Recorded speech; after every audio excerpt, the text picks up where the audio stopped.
কি একটা Majumdar, Harpic Majumdar. Harpic Majumdar নামটা কতটা জনপ্রিয় হয়ে গেছে, কতটা বিখ্যাত হয়ে গেছে। আজ আপনাদের ভিডিওতে একটা বিজনেস প্রমোট তথা বিজনেস স্পন্সর দেখাতে যাচ্ছি, যেটার মাধ্যমে হার্পিক মজুমদার তথা নিঝুম মজুমদার, নিঝুম কথাটি শুনলে একটা নিরিবিলি পরিবেশ আসে, কিন্তু তাকে যেখানেই আলোচনা আনা যায় সেখানে হার্পিকের নাম উঠে আসে। এটা কিন্তু বাংলাদেশে খুবই একটা বিব্রতকর পরিস্থিতি, বিশেষ করে ব্যারিস্টার নিঝুম মজুমদার। এই যে একজন ব্যারিস্টার, আরেকজন ব্যারিস্টার আছেন ব্যারিস্টার সুমন, আরেকজন ব্যারিস্টার আছেন মানিক, সে নাকি আবার আইনজীবী। এখন নিঝুম মজুমদারের হার্পিকের ব্যাপারটি খুবই ইন্টারেস্টিং, যিনি এটাকে মানে যাই হোক, কথা হচ্ছে তাকে সম্প্রতি একটা অনুষ্ঠানে হার্পিক দেখানো হয়েছে, সে খুবই উত্তেজিত, বিশেষ করে সে এটাকে দেখতেই পারে না। এখন এটার মাধ্যমে তাকে কিভাবে প্রমোট করা যায় তথা এই বিজনেসটাকে কীভাবে বাংলাদেশে আরও ডেভেলপ করা যায় সেটা শিখিয়ে আজকের এপিসোডটি শেষ করি। সেটা হচ্ছে এই যে আপনারা দেখতে পাচ্ছেন, এখানে কিন্তু তার একটা ছবি থাকবে এবং মূল্য দেওয়া থাকবে 10% বিশেষ ছাড়। আর ব্যবসায়িক একটা ক্ষেত্র আছে, আপনারা যদি একজনের কাছ থেকে 150 টাকা নিতে চান, সেখানে 160 লিখে 10 ক্রস করে দেবেন, তাহলে 150 টাকা নেওয়া হয়ে যাবে। মানে একটা বিজনেস সিস্টেম। সেই দিক থেকে এই হার্পিক মজুমদার তথা আওয়ামী দালাল নিঝুম মজুমদারকে এখানে একটা তার ছবি থাকবে, ঠিক এইভাবে সে ধরা আছে, ঠিক এইভাবে, যেটা নিয়ে বর্তমানে তুমুল সমালোচনা হচ্ছে। বিশেষ করে তাকে এই ব্র্যান্ডের মাধ্যমে বাংলাদেশে তুমুল একটা বিজনেস আইডিয়া দাঁড় করানো যায়।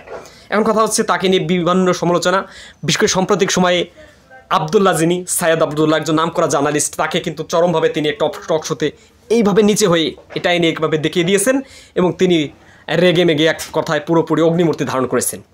এখন কথা হচ্ছে তিনি একজনকে পেতে চেয়েছিলেন, তাকে পায়নি, পরবর্তীতে সেই হার্পিক দিয়ে একটা ঘটনা ঘটে গিয়েছে, আপনারা জানেন। এখন ফাইনালি যেটা বলি সেটা হচ্ছে এরা সুন্দরভাবে নিখুঁতভাবে বিভিন্ন বিষয় উপস্থাপন করে থাকে আওয়ামী লীগের পক্ষে। মানে আওয়ামী লীগ এইরকম একটা গণহত্যার সম্মুখীন করেছে বাংলাদেশকে, তারপরও আওয়ামী লীগ একটা ভালো দল, শেখ হাসিনা এখনও বাংলাদেশের ক্ষমতায় থাকবে বা তাকে অবৈধভাবে রাষ্ট্র থেকে বের করে দেওয়া হয়েছে, এইভাবে সুশীলমূলক কথা তিনি বলে থাকেন এই তথাকথিত নিঝুম মজুমদার। তিনি এখন ভারতে আছেন বা বিভিন্ন দেশে ছোটাছুটি করছেন, আপনারা জানেন।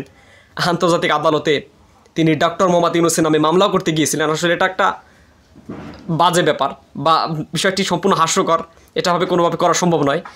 কারণ পরবর্তীতে তাকে যখন এটা দেখানো হয়, তিনি তখনই রেগে অগ্নিমূর্তি ধারণ করেন। যাক, কথা হচ্ছে এটার মাধ্যমে ব্র্যান্ড প্রমোশন কীভাবে করা যায় আবারও বলি। এখানে অবশ্যই তার ছবি সংযুক্ত করতে হবে এই কোম্পানিকে, সাথে আপনার একটা মগ ফ্রি না দিলেও হবে ভাই, শুধু তার নাম থাকলে, তার একটা ছবি থাকলে বিষয়টি আরও প্রচুর বিক্রি হবে। একই সাথে এখানে ওই যে দামের ব্যাপারটি বললাম, আপনার যদি 200 টাকা কারো কাছ থেকে নিতে মনে চায়, আপনি 220 লিখে ওটা ক্রস করে দিয়ে 200 লিখবেন, মানুষ ব্যাপারে 20% ছাড় দিচ্ছে। আসলে মূলত কিন্তু জিনিসটা এরকম হয় না। যাক, সবাই ভালো থাকবেন, সুস্থ থাকবেন। আপনাদের সাথে দেখা হচ্ছে নতুন আরও একটি পর্বে। আর এই তথাকথিত নিঝুম মজুমদার তথা হার্পিক মজুমদারকে নিয়ে আপনি কি বলতে চান সেটা কমেন্ট করে মন্তব্য করে লিখে জানাবেন। তো আপনাদের সাথে দেখা হচ্ছে নতুন আরও একটি পর্বে। আসসালামু আলাইকুম।